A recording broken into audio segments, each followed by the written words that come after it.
Si on était vraiment à la hauteur de la catastrophe qui est en train de se jouer là, je pense qu'on arrêterait un peu tout là. On ferait un peu comme Greta, quoi, bon, qui s'est arrêtée, mais c'est à peu près ce qu'il faudrait qu'on fasse. Il faudrait qu'on s'arrête. Ça suffit, terminé. Et on le fait pas. On continue vaguement, on espère. Moi, je vais quand même chaque matin à l'université, je continue mon boulot, etc. Alors voilà, ça c'est la première critique, première raison de refuser cette course à la croissance. Tout simplement, on est en train de s'autodétruire. Même si on trouvait des solutions, pour faire durer ce monde encore un peu, hein, et donc faire durer une société de croissance sans s'autodétruire, il y aurait d'autres raisons de vouloir en sortir. La deuxième raison, c'est ça touche à des questions de justice sociale. Et donc c'est bien le capitalisme là qui est en cause. Pourquoi on est engagé dans cette course à la croissance? C'est une exigence du capital. C'est une exigence du capital. Tout est orienté vers un objectif qui est l'accumulation de capital. C'est ça qui oriente nos sociétés.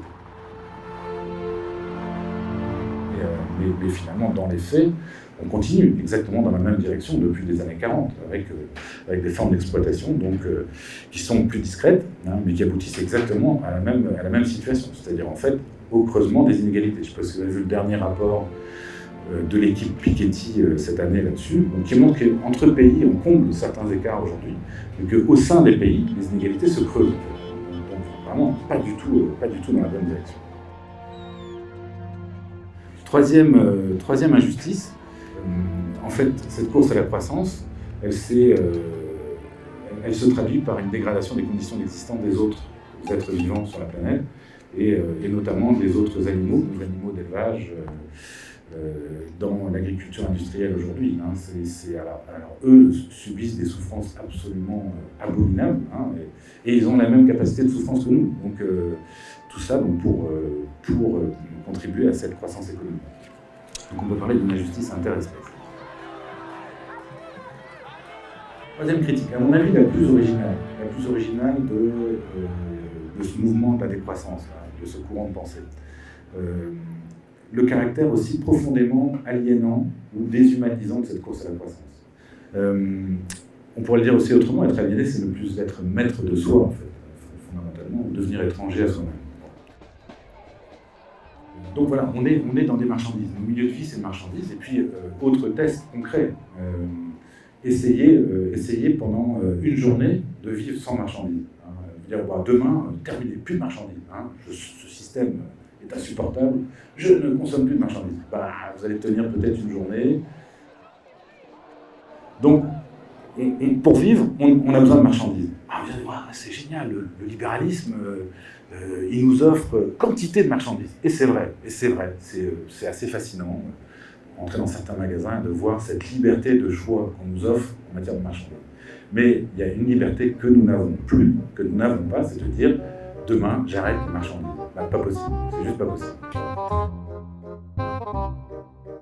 On constate que si on a de la croissance économique, on a une augmentation de la dégradation sur le plan écologique. Voilà. On ne sait absolument pas générer quelque chose comme une croissance verte. On ne sait pas le faire.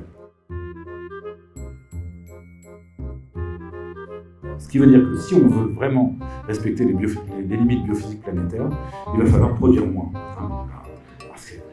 Évidemment, ça c'est le mot qu'il ne faut pas prononcer dans un monde productiviste, hein, mais c'est malheureusement le mot qu'il va falloir prononcer de plus en plus.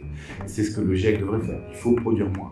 On parle de sobriété, qui reste ambigu. Il faut le dire, il faut produire moins. Et il faut ensuite fixer des limites à ce qu'on va produire. C'est la première exigence.